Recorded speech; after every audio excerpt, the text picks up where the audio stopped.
سورۃ الانشراح بسم اللہ الرحمن الرحیم الم نشرح لك صدرك ووضعنا عنك وزرك الذي انقض ظهرك ورفعنا لك ذکرك، کیا ہم نے آپ کے لیے آپ کے سینے کو کھول نہیں دیا، انشراح نہیں دے دیا آپ کو،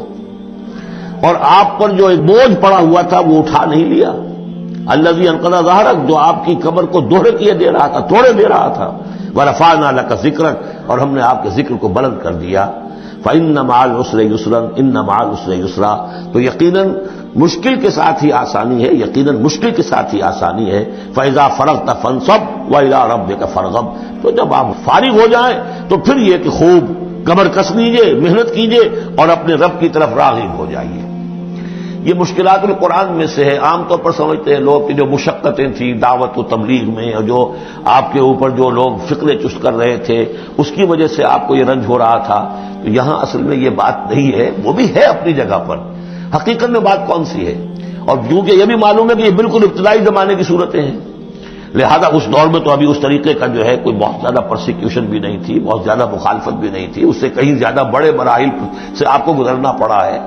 3 سال کی جو بھی شیب بنی ہاشم کی قید ہے وہ بعد کی بات ہے، جو یوم طائف آ رہا ہے وہ اس کے بہت بعد کی بات ہے، یوم عہد بہت بعد میں آ رہا ہے۔ یہ اصل میں کیا ہے، جس شخص کو اللہ تعالیٰ نبوت دیتا ہے اس کی سب سے زیادہ جو خواہش ہوتی ہے وہ اللہ کے ساتھ لو لگا کر بیٹھا رہے، اور رسالت کا فریضہ ایسا ہے کہ جاؤ خلق خدا کو ہدایت کا راستہ دکھاؤ۔ اب کہاں وہ کیفیت، دن ڈھونڈتا ہے پھر وہی فرصت کے رات دن بیٹھے رہے تصور جانا کیے ہوئے،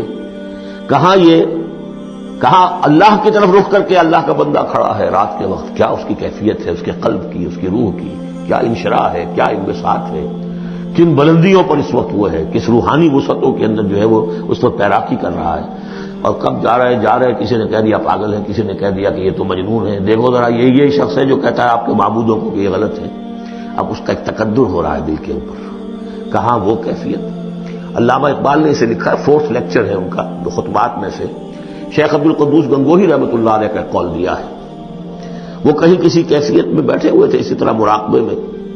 اچانک اقامت کی آواز آ گئی، اب جماعت کھڑی ہو رہی ہے، تو وہ کھڑا ہونا ہے، تو نماز میں تو جانا ہے، تو کہا کیا، جھنجھلا کر کہا، حضوری سے نکال کر دربانی میں کھڑا کر دیا۔ اس وقت جس مراقبے کی کیفیت میں میں تھا وہ تو حضوری کی کیفیت مجھے حاصل تھی، اب میں دربانی میں آ گیا ہوں یہاں پر۔ نماز تو آپ پڑھیں گے تو امام کے پیچھے پڑھیں گے، اس نے کہا اللہ اکبر تو کرنا ہی ہے رکوع، چاہے ابھی آپ کے دل چاہ رہا ہے اور قرآن پڑھا جائے تو کیسے ہوگا، تو اس کا حکم ماننا آپ نے۔ آپ چاہ رہے ہیں سجدے میں پڑے رہے ابھی سر نہ اٹھائیں، لیکن وہ تو کہے گا اللہ اکبر، تو وہ سر آپ نے اٹھانا ہی ہے۔ تو وہ ایک اور نظام ہے، وہ نظام باجماعت ہے، اس سے ایک جماعت کی تشکیل جو ہے وہ مطلوب ہے، اور ایک ہے انسان کا اپنا روحانی ترفع، اس کے کچھ اور تقاضے ہوتے ہیں۔ تو جیسے حضرت موسیٰ سے کہا گیا ہر دفعہ آپ نے دیکھا اذهب الى فرعون انه طغى،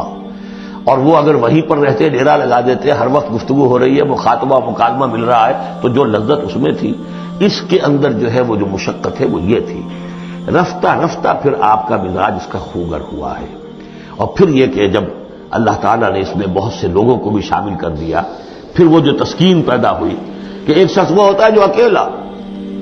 اس کو مولانا روم نے بڑی خوبصورتی سے وضاحت سے، اگرچہ وقت کا مجھے احساس ہو رہا ہے کہ وہ تو گھنٹہ پورا ہو رہا ہے اور ہم نے تو ابھی یہ 4 صورتیں ختم نہیں کی، کہ یہ بارش کا ایک بتایا ہے مثال، کہ بارش میں ایک مرحلہ ہوتا ہے کہ سمندر سے بخارات اوپر جا رہے ہیں، نہایت صاف شفاف، اس میں تو کوئی قدورت نہیں ہوتی، وہ تو ڈسٹل واٹر جا رہا ہے، وہ اوپر گیا، پھر وہ گیا، اس نے بارش کی شکل اختیار کی، جب بارش بن کر وہ گرا ہے تو اس نے اب فضا کو بھی دھو دیا، تو فضا کی قدورت اپنے اندر لی نا، فضا کو صاف کر کے وہ آیا نیچے، زمین کا بھی گند صاف کرتا ہے، صاف کر کے اور وہ گند لے کے دریا میں شامل ہوا، اور پھر گیا اور سمندر میں جا کر گند اس نے وہاں چھوڑا، پھر وہ پاک ہو کر صاف ہو کر بڑی ہی یعنی لطیف شکل میں پھر یہ ہو رہی ہے، یہ ہے ایک سیر الی اللہ، اللہ کی طرف بڑھا جا رہا ہے، رات کو اللہ کا بندہ کھڑا ہے اور اللہ سے مناجات ہو رہی ہے، یہ وہ ہے بخارات کا اوپر اٹھنا، نہایت پاکیزہ لطیف کیفیت۔ اور جب آپ آئے ہیں تو بارش کے مانند ہے، اب آپ دھو رہے ہیں، تو جو دھو رہے ہیں اس سے خود اپنے آپ کو بھی تکدر ہوتا ہے، کسی نے کچھ کہہ دیا، کسی نے کچھ کہہ دیا، کسی نے کچھ کہہ دیا، کسی نے فکرہ چست کر دیا. اب آپ کو ضرورت ہے کہ پھر ذرا اپنے آپ کو بھی صاف کریں دوبارہ، پھر رات کو کھڑے ہو جائیں. سیر اللہ، سیر فی اللہ، سیر عن اللہ الی اللہ، یہ جو ہے جو تبلیغ کا اور فریضہ رسالت ہے، یہ بھی سیر الی اللہ ہے نتیجے کے اعتبار سے، لیکن اس وقت عن اللہ ہے، اللہ کی طرف تو پشت ہو گئی. اب دیکھیے جب آپ نماز میں کھڑے ہیں تو رخ کدھر ہے؟ اللہ کی طرف. جا رہے ہیں تبلیغ کے لیے تو اللہ کی طرف تو پشت ہو گئی. اب تو آپ جا رہے ہیں تو خلق کی طرف آپ کا رخ ہے، اللہ کی طرف تو پشت ہے. اس حوالے سے وہ عروج ہے، یہ نزول ہے، اور یہ نزول جو ہے یہ بڑا شاق گزرتا ہے کسی ایسے شخص پر جسے عروج کی لذت حاصل ہو گئی. یہ ہے وہ سختی. الم نشرح لك صدرك ووضعنا عنك وزرك الذي انقض ظهرك ورفعنا لك ذكرك فإن مع العسر يسرا ان مع العسر يسرا فإذا فرغت فانصب. اے نبی وہ وقت آ جائے گا آپ اپنے اس فرض منصبی سے جب فارغ ہو جائیں گے، جب اللہ کا دین غالب آ جائے گا، پھر آپ یکسو ہو کر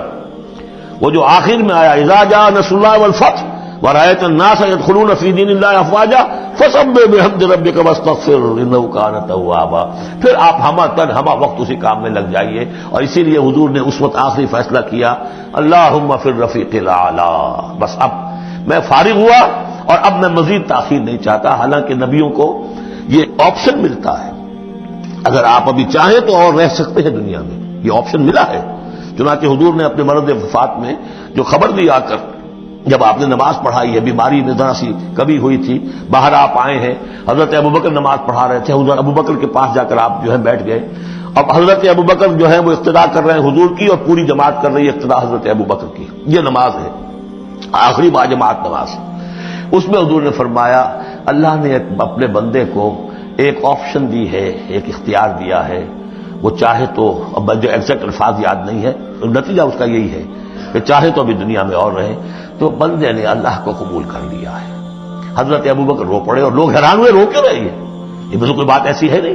ان کی سمجھ میں آ گیا تھا کہ آپ نے اپنے انتقال کی خبر کر ہمیں دے دی. تو یہ فیصلہ اللہ فی الرفیق الاعلی،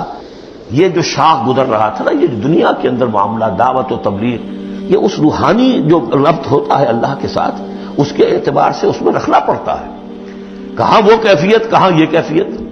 اور اس کی وجہ سے جلدی آپ نے فرمائی، میں سمجھتا ہوں کہ اگر ابھی جو لوگ، یہ اتنا عظیم انقلاب برپا ہوا تھا عرب میں، رأیت الناس يدخلون فی دین اللہ افواجا، ان کی ابھی بڑی تربیت کی ضرورت تھی. یہ تربیت کے مراحل ابھی ان کے پورے نہیں ہوئے تھے. یہ تو صرف مکے اور مدینے کے لوگ تھے جو آپ کی تربیت سے اس طریقے سے بہرہ اندوز ہوئے اور ان مستفید ہوئے. یہ جو پورا عرب جو ہے ایمان لے آیا، اور ان کو تو آپ کی تربیت کا ابھی وقت نہیں ملا.